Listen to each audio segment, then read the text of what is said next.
Pierre Arras, bonjour. Bonjour Arnaud. Quels sont les enjeux juridiques de l'e-réputation sur Internet? Alors les enjeux juridiques de l'e-réputation sur Internet sont essentiels dans la mesure où lorsqu'une personne morale ou physique se trouve, si vous voulez, atteinte dans sa réputation, elle a des moyens que le droit vont lui permettre d'exprimer pour pouvoir protéger sa réputation et la défendre. Alors on est toujours dans un processus qui est très court, puisque selon les propos, s'ils sont diffamatoires ou injurieux, on n'a que 3 mois pour réagir. Et de l'autre côté, s'ils sont dénigrants, là aussi, il faudra très vite savoir identifier la personne et au bout d'1 an, on ne peut plus conserver les données de log, c'est-à-dire la possibilité d'identifier la personne qui a tenu ces propos. Donc on comprend que dans l'e-réputation, il y a d'abord un problème de temps, mais il y a aussi un problème de qualification. Il faut être très précis, c'est du droit de la presse pour tout ce qui est le droit pénal de la presse en matière de diffamation ou, si vous voulez, d'injure. Et puis c'est du droit civil, donc on voit pour les dénigrements, vous avez donc un droit transversal et puis derrière ça, il y a aussi le conflit entre la liberté d'expression, l'abus de cette liberté d'expression. Et puis, donc vous voyez, le problème de l'e-réputation est un problème transversal qui implique une connaissance approfondie du droit lorsque l'on veut réagir et se défendre.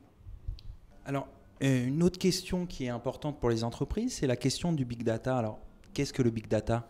Alors, le big data, c'est un terme anglais qui veut dire en fait l'augmentation grandissante des données. Les entreprises sont aujourd'hui de plus en plus, si vous voulez, collectent de plus en plus d'informations sur leurs clients.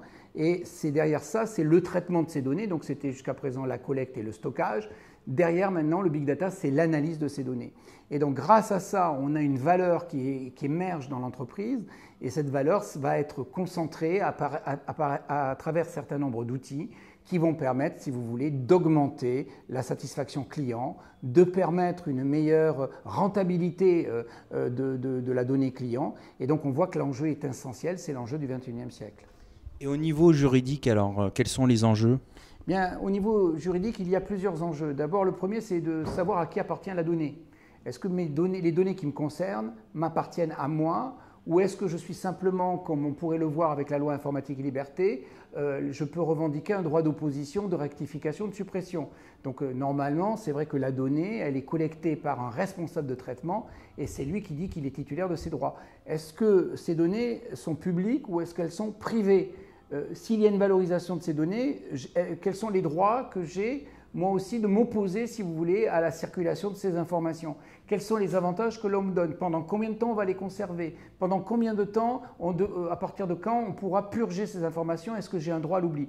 Donc vous voyez que derrière la collecte des données, et notamment le big data, c'est une collecte de données personnelles, soulève toute une série de problèmes, et derrière ça, c'est celui de la vie privée, c'est celui en fait du traçage des individus, et effectivement, oui au big data, mais non à Big Brother.